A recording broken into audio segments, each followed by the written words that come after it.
Spider-Man Homecoming has been officially released on Blu-ray copies and digital HD for a while now. Links in the description, by the way. Don't be left out. And though he's set to show up to take heavy hitters in Avengers Infinity War, he was able to illustrate really well just how much he can physically handle this time around.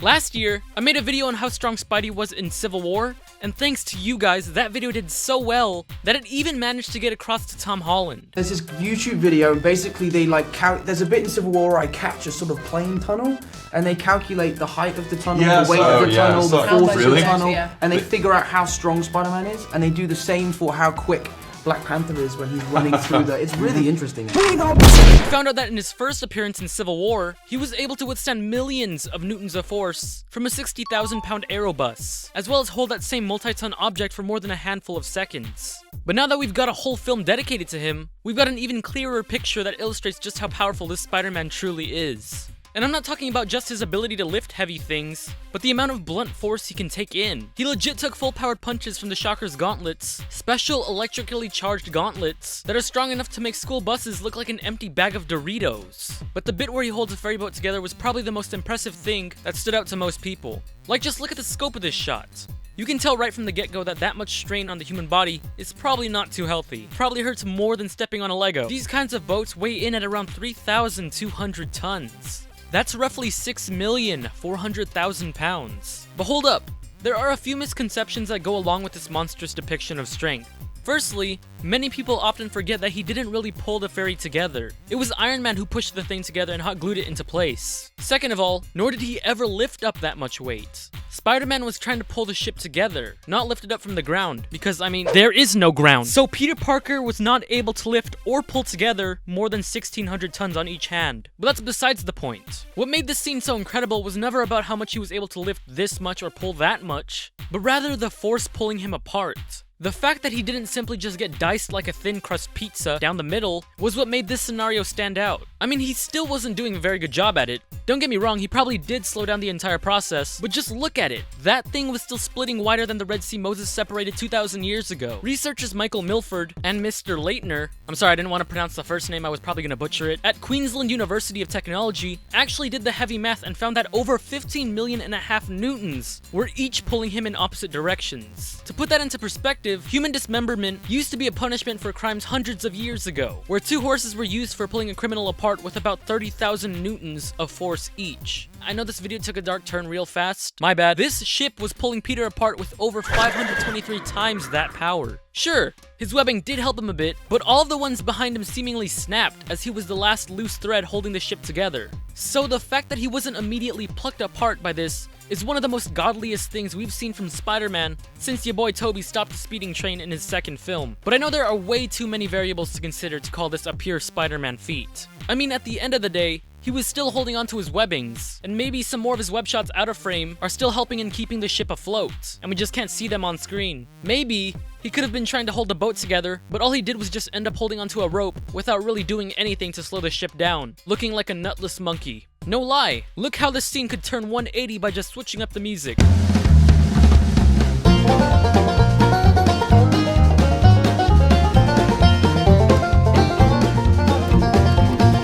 And of course the whole Iron Man saving the day shtick makes this less a Spider-Man showcase. So then let's see what else he did in the film. Like that time when he was on top of the Washington Monument, sweet chin music the bulletproof glass, and saved 3 people from falling to their deaths. Breaking into the thing is one thing, but catching the elevator car without immediately dying is something to commend the guy for. Elevator cars can weigh up to 1.3 tons. But taking into account of how fast the thing was falling, and that there was additional weight within it, the force behind it would have actually made it feel like 162 tons when he stopped it from falling any further. 324,000 pounds of strain on his spine, and he walked out with no pain or other feelings aside from longing to recreate that kinky upside-down Spider-Man kiss scene from the original Sam Raimi movie. This is your chance, Peter. Kiss her. What's usually swept under the rug, though, was when Spidey got crushed by the collapsing roof of the Vulture's man cave. This is one of those bits where we're gonna have to do a lot of estimates and guesstimates to really analyze this part of the movie. And I know some people are gonna act like I just slaughtered their best friend, or took 3 of those gummy vitamins instead of the recommended 2, just cause I'm inaccurate or something. I don't know. Nerds get pretty butthurt about the littlest of things. So when Peter was going up against the Vulture, the rubble that crushed Peter took 2 full seconds to actually make contact with the floor. Because we know things fall at the same rate due to Earth's gravity, reality, the distance between the roof and the floor is about 19.62 meters. We can use this as a reference in our wide shot. Measuring things up, the building looks to be 89.6 meters by 75.6 meters. There's this online calculator that can estimate the weight of debris, but we just need to know the area of the concrete that fell and its thickness. It's found on the Budget Dumpster webpage, which isn't a very pleasant sounding name, but hey, I don't judge. But only a portion of the roof actually collapsed. Scaling it against the side, this looks to be about 56.05 meters in length.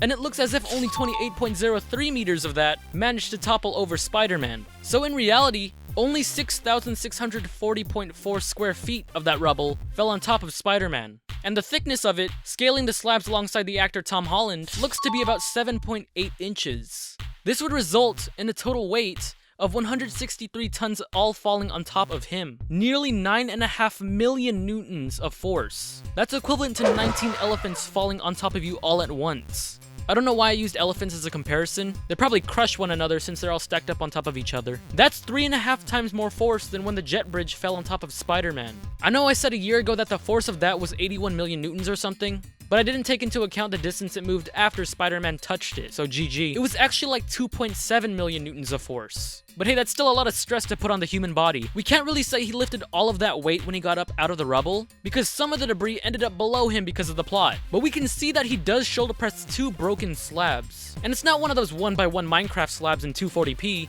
but they're ones that dwarf even Peter Parker.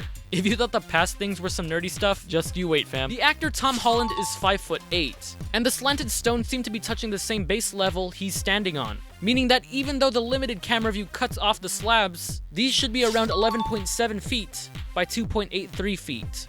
That's a load of 3.5 tons on each hand. Heavier than that roller backpack that one 7th grader had in middle school. I was that one kid, by the way. But we've seen him carry nearly 30 tons in Civil War. Why was he struggling to just lift only a quarter of what he did back then? Some say it's because he was already weakened by the crushing weight that fell on him. Or maybe that the MCU movies are inconsistent. But it's really because what was on top of the slabs isn't taken into account of. Right before he gets out from underneath the rubble, we can barely make out a huge air cooler condenser machine, which varies in weight. Comparing it to visually similar condensers, it looks to be a unit size of 80 tons. But that doesn't necessarily mean that it actually weighs 80 tons. The 80 tonnage part actually refers to how well it can cool a building, not the actual weight of the object. The weight of the fan should have been more or less 5,000 pounds. Adding everything up shows us that Tom Holland's Spider-Man can shoulder press of up to at least 19,000 pounds. Granted, that is still 2.5 times less than the Civil War airplane bridge thing, but keep in mind, that's not taking into account the other pieces of rubble that could have been on top of him.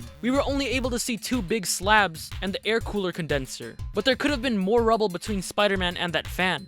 It's like you when you lied about your age on every social media app. There's more stuff beneath the surface we probably don't know about.